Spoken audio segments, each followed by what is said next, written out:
What exactly is an empath?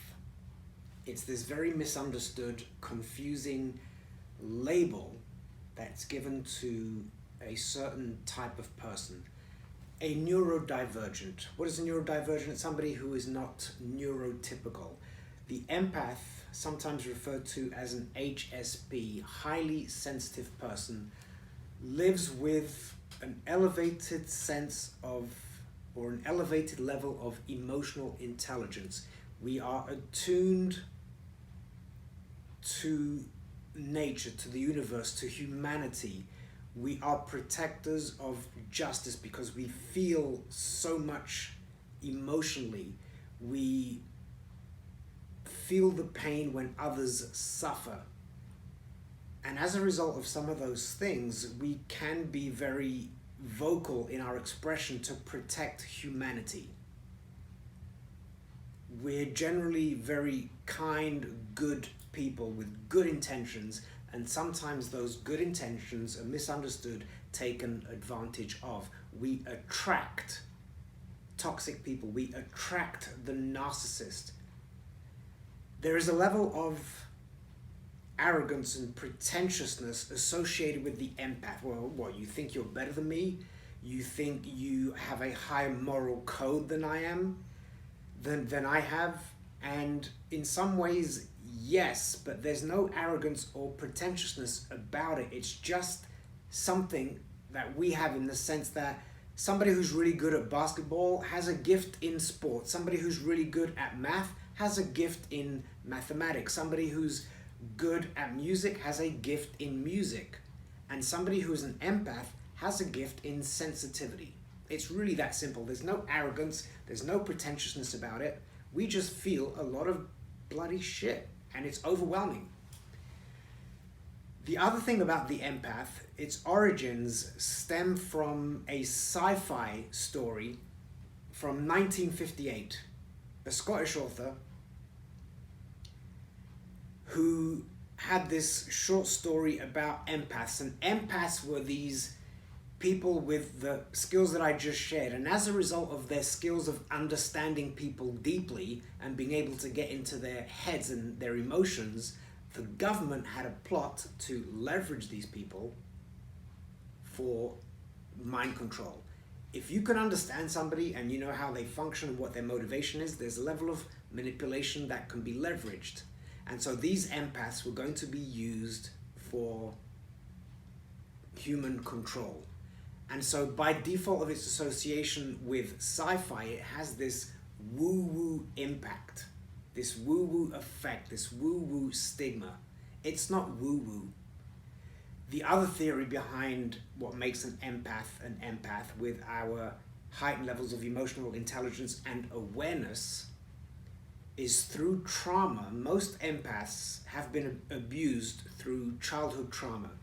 And as a result of that trauma through childhood, the child develops what's called hypervigilance, which means in order to survive, the child has to be acutely aware of every little detail that relates to their abuser's mood, their parents.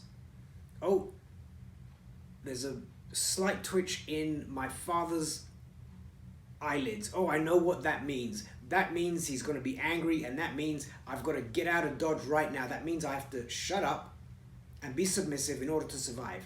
And then so in growing up, you simply learn to observe and notice every little detail in body language, in tone of voice, the subtleties of facial expressions, energy. You sense energy. And that's really all it is. So you can either call it hypervigilance, or you can call it this woo-woo paranormal gift. But really that's what empathy, the empath, is. And it's based on the word empathy, which is the search for understanding based on a level of feeling and connecting with other sentient beings. And quickly reconnecting with the narcissist. As an empath, I am triggered by bullies, by manipulators, by deceitful people. I am inspired and motivated by a sense of justice, and most empaths have those qualities.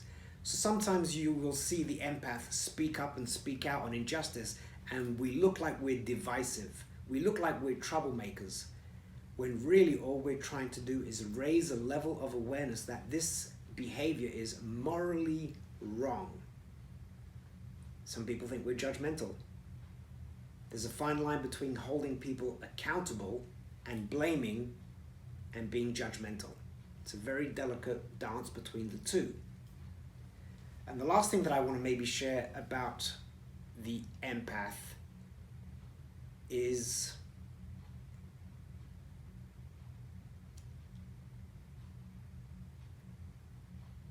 I want to put this very mildly and bluntly.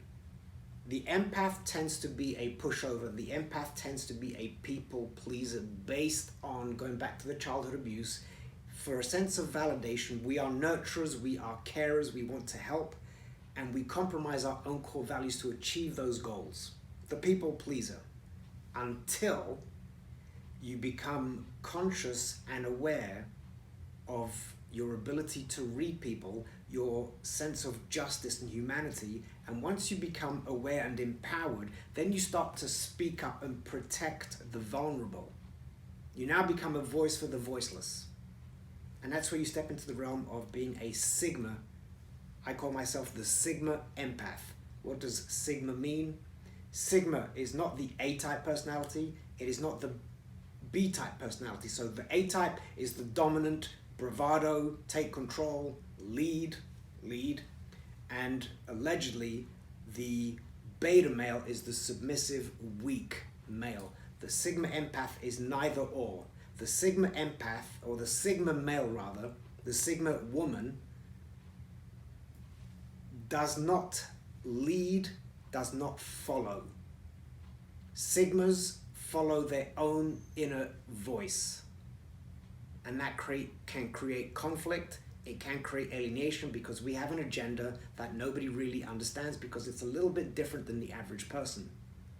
And so we follow what we truly believe is the right path, and we cannot stand being bullied by the A-type who try to dominate. We can't stand that.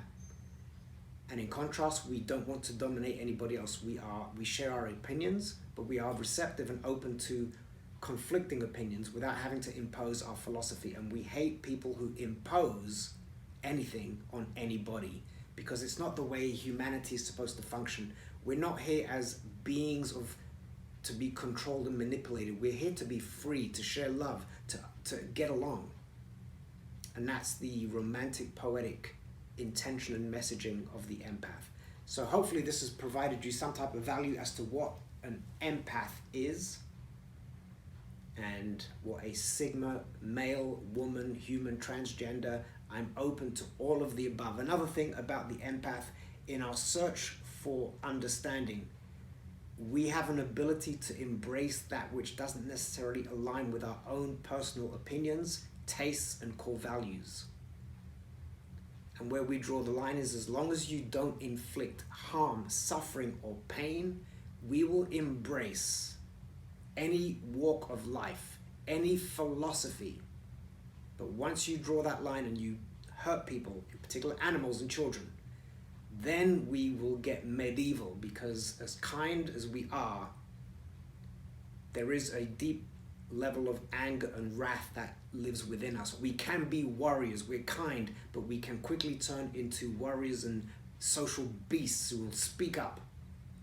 Anyway, now you know. That's what a sigma empath is, that's what an empath is. And my name is Vital Germain. I'm the author of the book, Pink is the Color of Empathy, a 360 guide into what empathy is, into how to become an empowered empath, into how to fight narcissism and bullies, in how to recover from either childhood trauma or narcissist trauma.